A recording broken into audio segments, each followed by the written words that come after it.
Oke guys, jadi sekarang gue masih di tempat Bang Antoni. Ini adalah salah satu suhu ikan predator. Abang suhunya? Nggak, sama-sama belajar. Ya. Jadi karena kita sama-sama belajar, gue pengen belajar dari pengalaman lu Bang. Dulu saat lu awal melihara ikan, apa kesalahan-kesalahan yang lu buat? Nafsu. Nafsu? Yang paling besar. Nafsu? Nafsu, jadi apa aja dilihat, bagus. Kurangnya pengetahuan di awal tentang si ikan itu yang berujung fatal sampai kematian. Habis itu ketidaksabaran, terburu-buru pada saat mau masukin ikan dan segala macam, itu berakhir ke fatal. Asal beli, kita nggak tahu ternyata ikan ini nggak bisa digabung dengan ikan ini. Ternyata ikan ini kelemahannya ini, jadi kita nggak tahu. Kayak ibaratnya, oh dulu aku pernah pelihara northern pike. Oke. Northern pike itu kan karena kurangnya pengetahuan bahwa itu harus air dingin. Oke. Jadi aku pelihara di outdoor begini. Oke. Panas begini gitu bang. Jadi akhirnya awal-awal mau makan, ujung-ujungnya lama-lama mulai berkurang nafsu makannya. Padahal di situ sudah pelihara 3-4 bulan, aku anggap aman. Ternyata gimana pun dia sudah terlalu lama di air panas pun tidak menjamin bahwa ikan itu bisa survive untuk kedepannya dengan suhu yang kita sudah rekondisi dia di 30 atau 29 misalnya. Dan di bulan ketiga, bulan keempat lama-lama makin kurus, makin kecil, makin TBC, mati. Karena memang katanya nggak bisa direkondisi kayak gimana. Mungkin untuk jangka waktu sebentar bisa.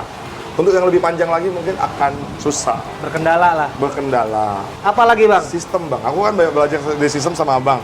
Jadi waktu awal-awal aku baru nge-YouTube juga, baru main ikan juga, aku sering konten-kontenan sama abang gitu kan. Gimana sih buat sistem yang bagus sebelum sekarang ini kan aku ada tempat sharing dan juga tempat buat ngobrol kan sama Ko Freddy. Sebelum itu kan kita kan ke abang terus, sampai sekarang juga masih ngobrol ke abang. Kalau gimana sih sistem yang baik, tidak mengandalkan water change terus. Habis itu apa yang harus dibenahi dari sistem itu, apa yang harus dibangun dari sistem itu sehingga ikan-ikan tidak terjadi yang kita suka takuti yang bersama adalah amonia boom. Habis itu ya itu sih yang paling parah di tank itu amonia bloom ya bang ya. Yeah. Sama kayak dulu kan yang penting dulu aku bilang yang penting ada kelihatan ada arus-arusnya, ada aeratornya. Cukup. Itu udah bisa hidup lah ikan. Dan ternyata nggak di situ loh. Ternyata adanya namanya bakteri baiknya, kemudian ada yang namanya bakteri pengurainya, di mana ada hidrogen cyclingnya. Wah itu banyak banget aku pelajari selama pelan-pelan main bang. Jadi nggak langsung tahu sih itu bang. Nah terus kesalahan berikutnya apa? Yang menurut lo? Kesalahan berikutnya. Pas awal-awal lo melihara main ikan? Tidak ada konsep yang jelas. Oke. Jadi kayak misalkan dulu aku ada gabungin ikan apa dengan ikan apa, ini jadinya apa ya? Akhirnya aku rombak lagi gitu, dan itu mengganggu kenyamanan si ikan juga kan. Nah itu yang di awal-awal lah. Terus sekarang kan udah mulai, ini pokoknya pakemnya tank ini untuk American Secret, udah itu American Secret. Ini untuk arwana, udah itu arwana. Jadi lebih terkonsep, ngelihatnya lebih enak, dinikmatinya juga lebih enak. Udah habis itu secara pengalaman dan pemahaman lebih dapat ketika itu kita konsep. Misalnya, ini American Secret, ternyata American Secret itu begini ya. Kalau lagi digabung American gini, kita nggak bisa belajar, kita hanya belajar secara keseluruhan. Betul. Kalau lagi di komteng begini. Tapi kalau lagi kayak begini kan lebih kelihatan. Satu persatu nih, gimana, itu gimana. Oke.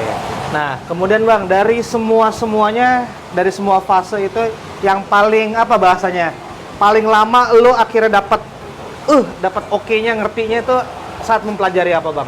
Sistem. Karena harus coba, karena kita nggak hanya terpatok kayak abang misalkan kasih input aku apa gitu, apa yang abang kasih input ke aku kan nggak bisa 100% aku ambil. Betul. Karena banyak faktor yang kayak abang bilang, beda bang tempat lu sama gua, dari airnya aja udah beda gitu kan. Nah itu paling lama aku pelajari untuk di tempatku sendiri, karena nggak bisa langsung diserap bang.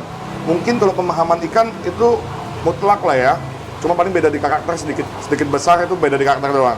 Tapi kalau di sistem itu banyak banget dari airnya, dari populasi ikannya, yang dihasilkan biolog. Ikan kan boker sama ikan abang beda bokernya, kan gitu kan. Betul. Jadi itu banyak banget yang tetap harus didalami secara pribadi.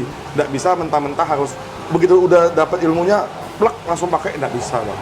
Sistem yang paling susah. Kalau menurut gua dari yang lu pelajarin ini sebenarnya yang paling penting itu diskusi ya dengan kawan-kawan. Kita tidak menilai ini junior, senior atau apa, tapi kan berbagi sebenarnya bang. Betul, ya? Bang. Karena kalau sudut pandang gue bang, kalau gue diskusi sama orang, itu misalnya gue ada satu kendala bang, Misalnya kita ngomong dari 0 sampai 10. Ya. 0 itu kendala, 10 itu permasalahan Pencapaian. selesai. Ya. Kalau kita belajar sendiri, kita mulai dari 0 Bang, sampai ke 10. Ya. Tapi kalau kita diskusi sama orang, kita bisa mulainya dari 6 Bang. Ya. Nah, jadi kita yang ini 6, nah sisanya tinggal mengembangkan sesuai dengan Ya. di tempat kita. ATM Bang, ATM. Ya, mati tidak modifikasi. Ya. Bukan berarti dia kasih diskusi, oh tuh langsung selesai masalah, enggak. Ya. Mungkin bisa mendekati menyelesaikan masalah, tapi kan harus ada penyesuaian, penyempurnaan. Tergantung tempat kita. Tempat masing-masing. Mungkin di tempat dia ikannya sendiri, kita baru 10. Ya beda juga itu Beda. faktornya. Air ya kan kayak gitu. Suhu juga mempengaruhi. Betul. Gitu. Terus ukuran, ya kan? Ya, ukuran. ikan, banyak macam-macam deh. Nah, Nah, intinya aku selalu banyak belajar setiap kali konten. Kan aku konten juga dalam 1 minggu itu nggak, dulu ya kemarin-kemarin sebelum bulan puasa, satu hari itu bisa ke 3-4 tempat. Dari 3-4 tempat itu aku banyak banget dapat pelajaran dan kegagalan dari hobis-hobis yang ada. Jadi di situ bisa jadi input aku himpun gitu. ya, jadi minimal lu nggak ngulangin lagi gitu kan. Eh, Ya, itu. Nah, saran buat kawan-kawan nih, berdasarkan pengalaman lu yang udah ada ini, apa saran buat kawan-kawan yang menonton nih? Kira-kira saran untuk dari penghobi untuk penghobi. sarannya sih ya pelajari dulu ikannya. Ketika udah pelajari ikannya, kita sudah tahu sistemnya mau dipakainya apa. Karena ini satu kan yang berkorelasi.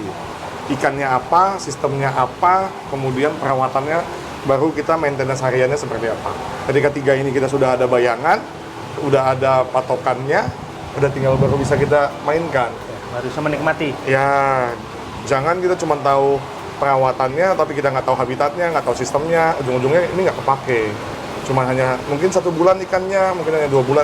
Itu yang di awal-awal gua alami. Makanya banyak beberapa kegagalan-kegagalan, pembelajaran yang pernah gue dapat di sini. Oke.